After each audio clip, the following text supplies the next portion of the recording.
Hi everyone. Need to adjust that a little bit so we can get get cards in it. Anyway, hi everyone. Welcome to my channel. Um, welcome people that returned. Welcome new people. Feel free to like, subscribe, and share. And this isn't a reading because it's going to be a reading. In response to a question that someone left me in the comments. Um, and I Toffee H. Anyway, wanted to know about protection from black magic or bad energy. And let me address the energy first. Um, Energy's energy. There really isn't any good or bad energy. And there is maybe what you perceive as negative energy, which you perceive it as negative at the time it's happening, and sometimes it turns out to be negative and makes you feel bad. But sometimes it's negative that turns out to be a positive. So now I can't think of any examples right now off the bat, but you know what I mean. But energy is energy, and you can, depending on how you handle the energy, you can perceive it as negative or positive energy flow.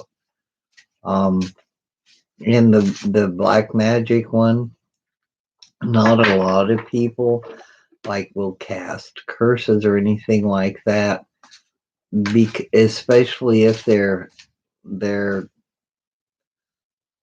pretty versed in magic. If they're a practitioner, unless they're a pretty high level practitioner, they're not going to be really casting spells and whatnot. And if they are a high level practitioner, they do not just ordinarily carelessly just throw spells out there. One of the big reasons being that it's real easy to come back and bite you. What you cast out, what you put forth, you attract. So if you're going to put negativity out, you're going to attract negativity back. Not only that, if you're purposely putting negativity out to harm someone, it will come back and bite you like tenfold. And most people, especially if they are advanced enough to practice that kind of magic, aren't just going to, want to do that. They don't really want to have it come back and bite them.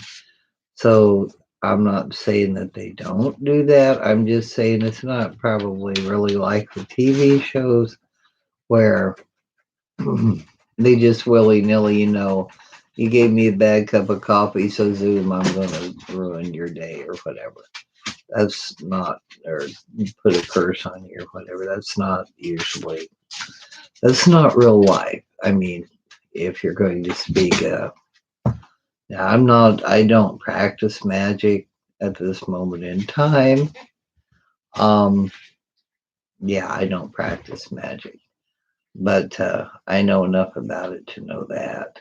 One of the reasons I don't practice it is, I don't know, it just seems like it's kind of like cheating. And you're taking a shortcut, and you always pay for shortcuts. I can't help it. It's not my fault. I didn't make up the rules, but you always pay for shortcuts. But you asked for a reading on this, and I am curious as to what the cards would say. So, yeah, let's do a reading on it. And I'll pull an oracle card, and we'll see what they say.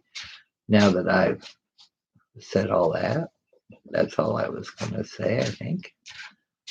Spirit, what do we need to know about this question of black magic, and how do we protect? If you are absolutely sure that someone has cast a, a curse, a spell, has used black magic against you, I would highly suggest that you seek professional help. And I am not, as I said, a practitioner. And I would not be the one to seek the help from. But that being said again, I'm quite curious about what the cards have to say about this and what Spirit has to reveal to us. Yeah. Yeah. Thank you for the question. It's really a good, I like the question. It's something unusual. It's something that I had never considered. Huh. Moving away from troubled waters. Is that not the Six of Swords? Yeah. Six of Swords, moving away from troubled waters. Okay. That's the one that popped out. Yeah, it's best not to dabble unless you have somebody that actually can teach you. It's best not to dabble on your own. What have you got to tell us? What else is there to tell us? You alrighty.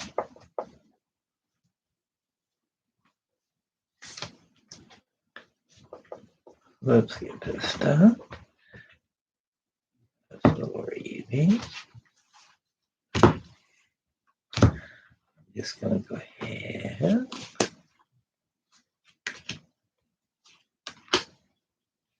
We'll see what we start out with. Okay. Four of Wands. This is stability. Okay. And here we have the Faith card. And the Nine of Cups. And the Seven of Cups. And the Ten of Cups. The card of the family. Okay. This is a stability card. This is coming from a stable place. This is our card in the center here. The Faith card is like the Hierophant. This is your magic. This is the basis of your question, essentially, is you're asking about the magic and how to protect yourself against the magic. And this is saying that, pray and be stable within yourself and be happy. This is the Nine of Cups is the happiness, the wish card. So it's also kind of be careful what you wish for, but this is a wish card is the underpinning. I dealt it out just a little different because I wasn't sure what I was going to do, but I do believe this is the way it's coming out. And here you have the basis of the situation is a wish card. You're wishing to know, you're wishing something, you're wishing for your wish. This is yes, your wish will come true. The Seven of Cups is a card of confusion or illusion. This is in the very recent past a confusion about your question. You're confused about you're asking. You didn't know about the black magic or protection from it. And this is a Ten of Cups, which is an end and a tens are endings.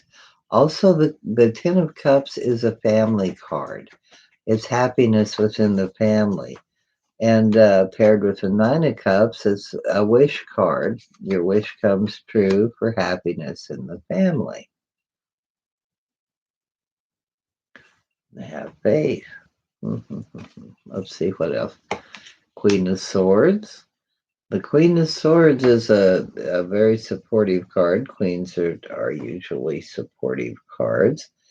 She is an honorable person. She can be very sharp tongued, but she is quite loyal and she will defend you and help you. If you need help, she can be in your future.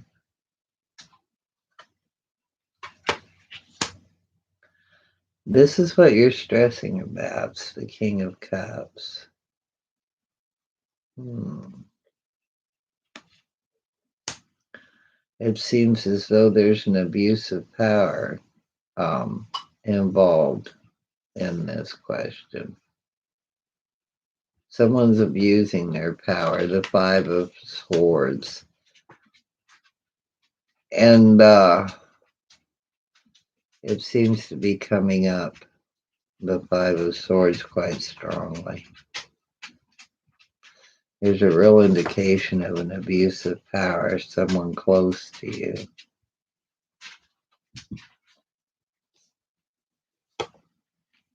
And a little fighting. This is contention. This is fighting. This is squabbling, competition, even. This is in your hopes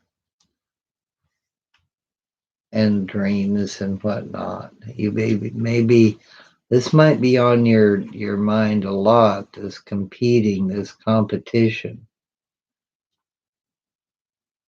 Hmm. And here we have the Empress, a new beginning, the baby and the harvest. This is the cycle of life, really. The Empress is a plentiful. It's like the cornucopia. And this is your ending card.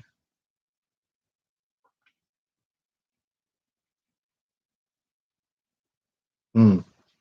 This is what you'll harvest, and this is what you'll begin again. This card is the abuse of power card here.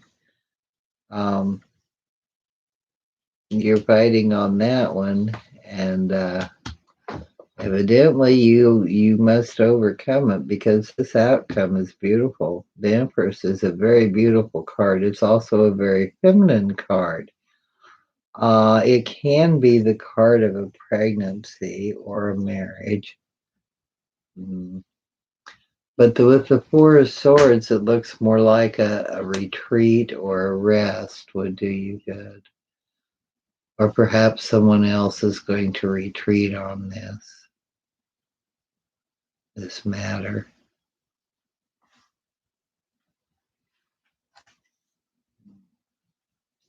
You might have some messages of disappointing messages.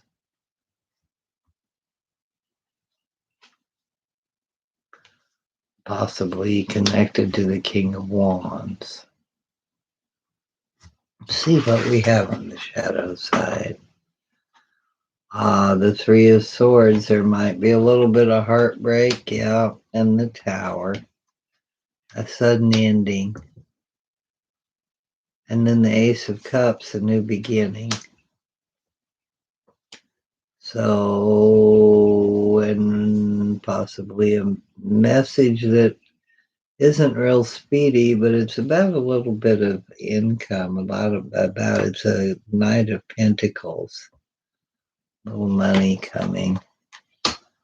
And then we have the Star of Optimism and Hope. So we'll stop with that there.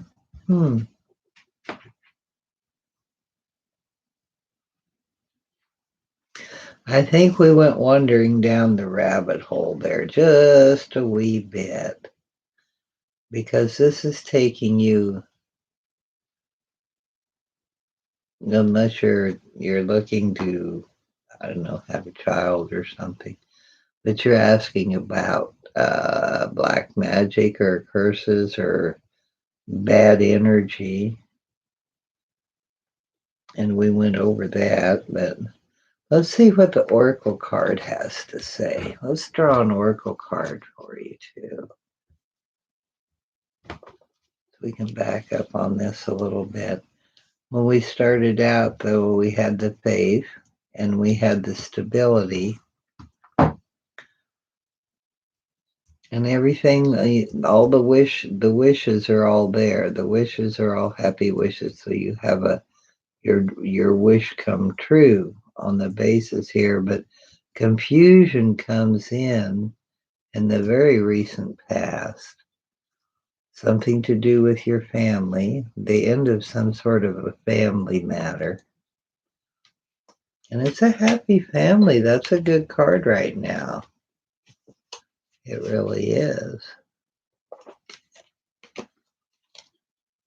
That is a good card.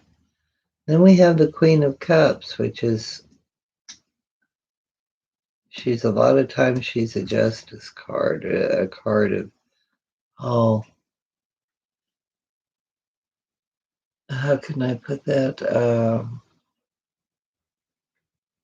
Like a lawyer type. She's like a judge type. She's a person that portrays it, the the judgment. She isn't real warm. She's more precise. She's air sign, so she's communication too, also.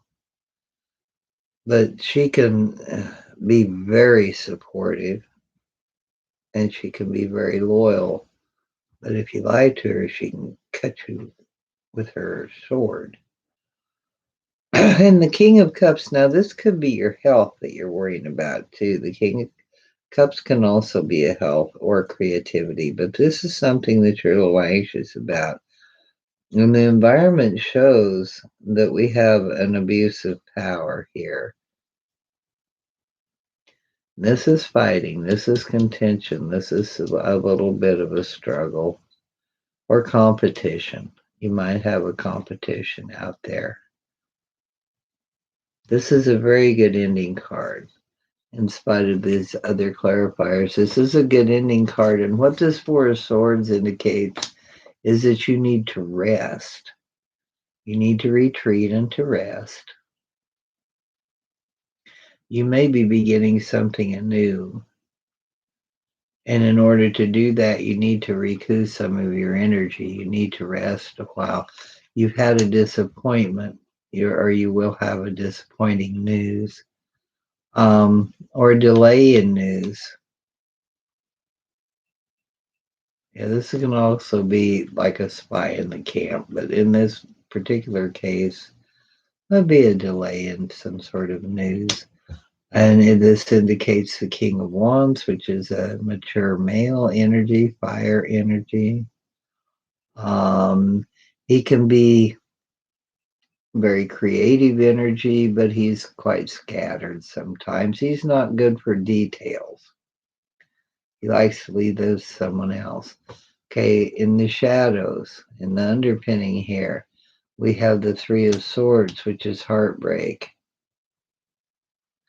Something that has hurt you in the shadows, in the underside, that has brought about a tower moment, a sudden ending that you did not want. But it also had a beginning to it. When you have an ending, you have another beginning. So you began again, and it was a little slow, and it's taken a little bit of money, and the message was slow about the money.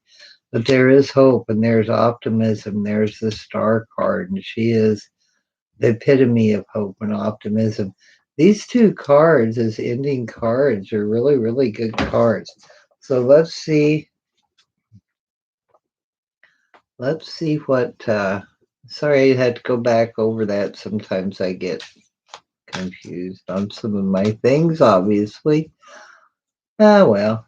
Let's see what Oracle has to say. Let's see what the angels and the ascended masters and the goddesses have to say. What do we have for an oracle card for advice about how to protect oneself against that energy? We have the faith card. We have the stability. We have the happiness to protect against negativity. We respond with positivity and attract positivity to us.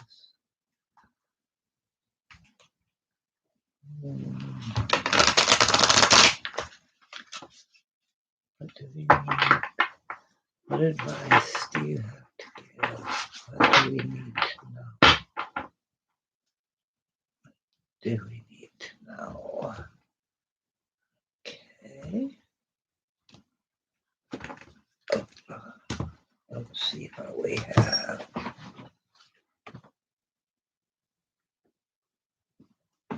If it turned around. Karmic grace. Ascended Master Serapis Bay and clear calcite. So this is karmic grace. This is card number 19 in the Oracle deck. Crystal Masters 333. So let us read. Let us see what 333 is to start with.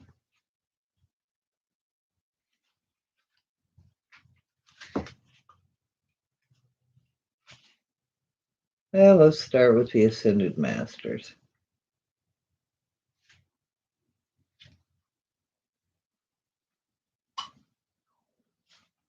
Okay.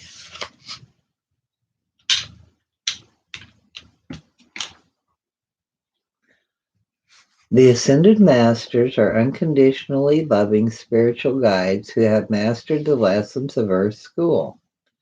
Most of the Ascended Masters in this deck have attained that spiritual success through incarnation as human beings. They therefore know how tricky it can be to successfully navigate life on Earth and grow spiritually. In human form, they are particularly experienced in how to do what you and I are here to do. That is one reason why they can help us so powerfully. They are the guides who have literally walked the path a little ahead of you and therefore can advise you on what will work best for success and what will not. You will see that the great being of the sun, known in the spiritual mystery traditions as Helios, is included in this deck too for the great loving light that this being shares, making life in our solar system possible. All the ascended masters included in this deck are devoted to humanity and the path of human evolution. In short, they want you to fulfill your divine destiny. Ascended masters are still growing and evolving, just as the rest of the universe is. Yet they are at a point in their evolution where they are completely aligned with divine will and serve unconditional love. This they do with great compassion and energy to help every human upon the earth evolve into the fullness of divine destiny. They work through the souls of human beings on the path of love in various fields, including politics, health, education, and the arts, to help support human evolution. They are all operating with the same spiritual objective in view, which is the spiritual liberation of humanity, but just approaching it according to their own unique talents and abilities. So the masters are there for spiritual liberation of humanity. And the 333 is, here we go. The number three is the result of union of the masculine spirit of the number one with the feminine relationship energy of the number two, resulting in a birth of a new energy, the three. This is divine creation. The number 333 is the energy of divine creation of the bringing together of masculine and feminine, and the result is wholeness. The 333 vibration is divine creation. It contains a very strong energy for learning and wisdom and helps the mind open and perceive higher knowledge, supporting the realization that the divine purpose of life is for the body and the spirit to learn to love, unite, and shine together to become a genuine presence of divine love in this world.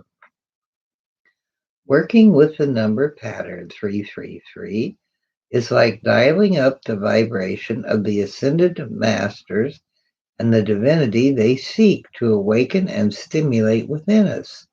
The ascended masters help us particularly with our life path, protecting us so we can receive all the assistance we need to fulfill our divine life purpose as we grow spiritually. The vibration of 333 resonates throughout this deck, especially in the 18 cards that belong to the Crystal Masters 333 suit. So, the 333 is a protective number. Hmm. Interesting that.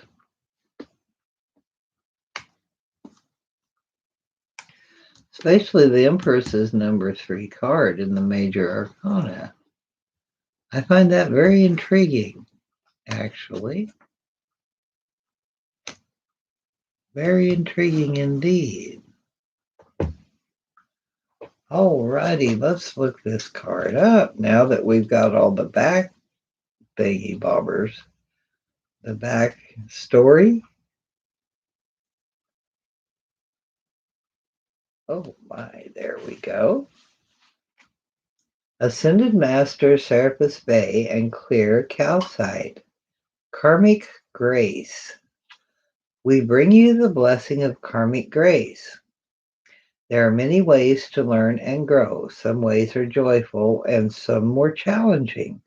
Sometimes a challenge can best be resolved through profound struggle that forces you to transform in such a way that you can never go back to what has been. The struggle might have been deeply painful for the mind, body, and emotions, and yet what is gained from that experience is a multiplicity of blessings. Now, this is your struggle here, and these are your blessings there. Personal power, freedom, insight, self respect, and wisdom. These qualities then help you live a better life where that past pain need not be repeated. Blessings can at other times be gained through joyful experience. Sometimes the struggle is what will bring you the greatest spiritual progress. Sometimes a more joyful path will be how you grow best. The universe loves you with such passion that you shall never be denied what you most need and what shall help you fulfill your divine destiny.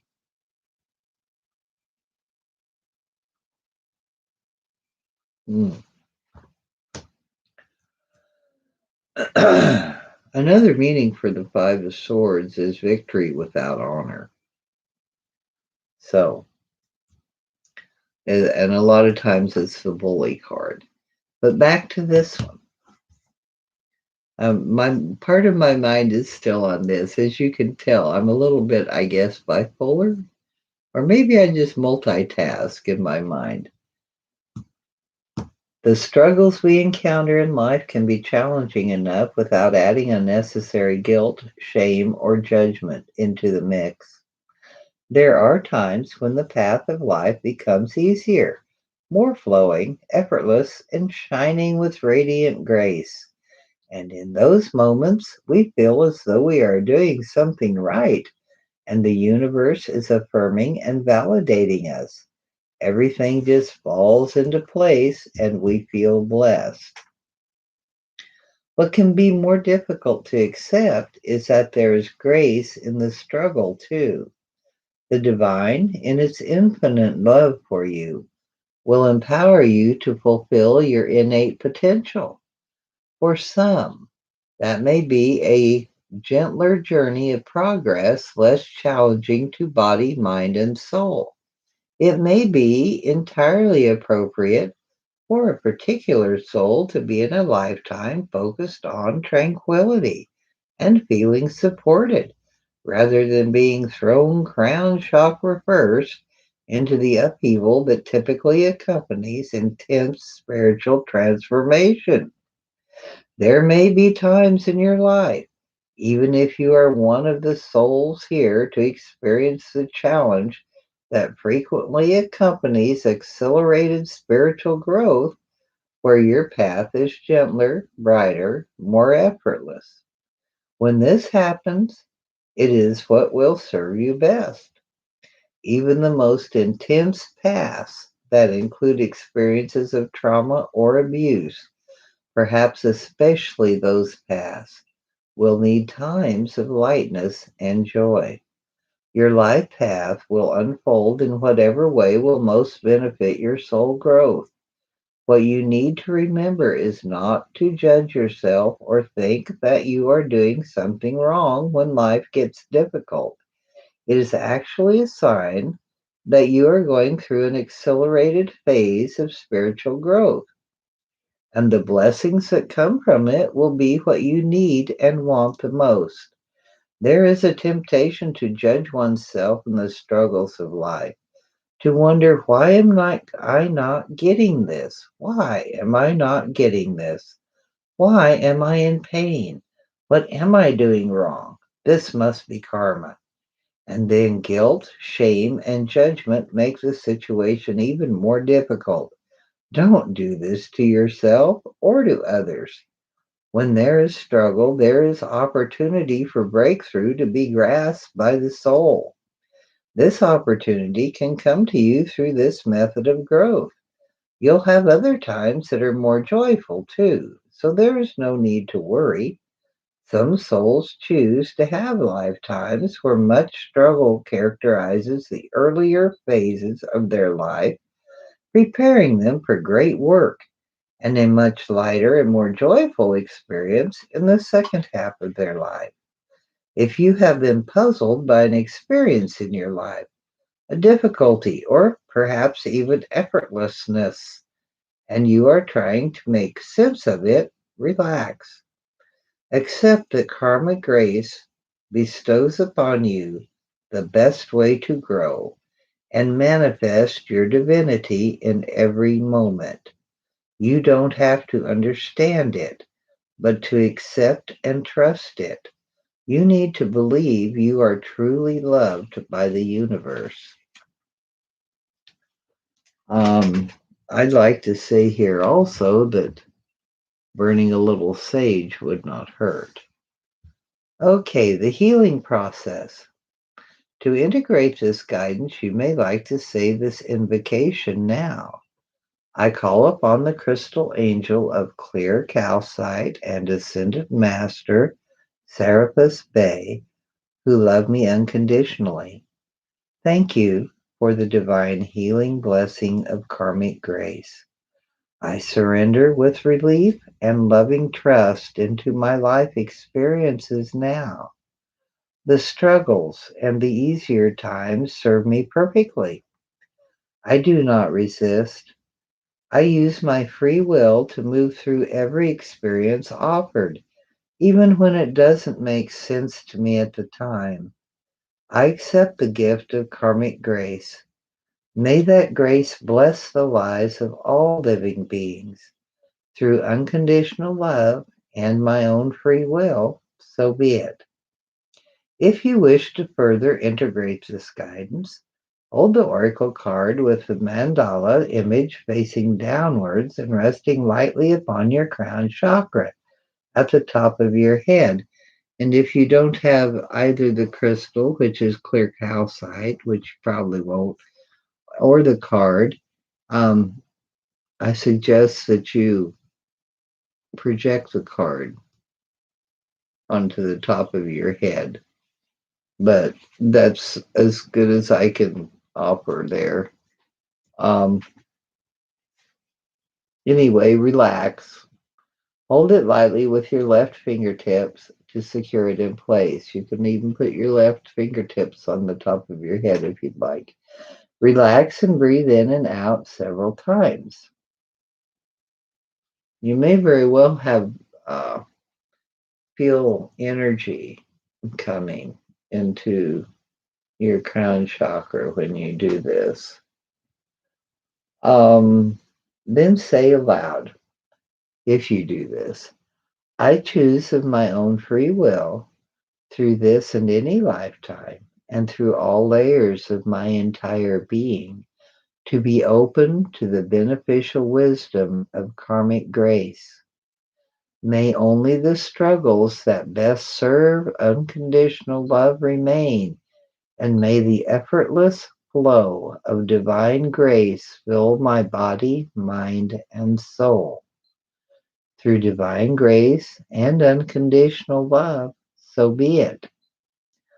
Hold the oracle card flat between your palms so you can place your hands in prayer position with the oracle card between them.